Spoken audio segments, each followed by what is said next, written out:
हे बघा, वडी किती छान खुसखुशीत पांढरी शुभ्र झालेली आहे। चवीला पण एक नंबर झालेली आहे। आज आपण रक्षाबंधन निमित्त सोप्या पद्धतीने नारळाची वडी कशी करायची ते पाहणार आहोत। याला तुम्ही वडी किंवा बर्फीही म्हणू शकतात। ही वडी फक्त 3 साहित्यांपासून बनवलेली आहे। रेसिपी नेहमीप्रमाणे खूप साधी आणि सोपी आहे।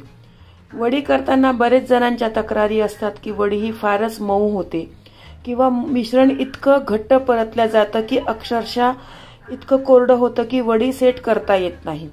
त्याची सर्व उत्तरे यामध्ये सांगितलेली आहे। तुम्ही पहिल्यांदा जरी वडी करत असाल तरी तुमची वडी परफेक्टच जमणार। यामध्ये नारळ व साखरेचे योग्य प्रमाण सांगितलेले आहे। सारण किती वेळा शिजवायचे, सारण झालं आहे की नाही हे कसं ओळखायचं हे संपूर्ण यामध्ये मी सांगितलेले आहे।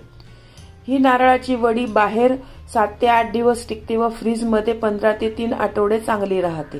चला तर ही खुसखुशीत नारळाची वडी कशी करायची ते पाहूया। पूर्ण रेसिपी पाहण्यासाठी माझ्या फोटोच्या खालील त्रिकोणावर क्लिक करा, जेणेकरून तुम्ही त्या रेसिपीवर जाल।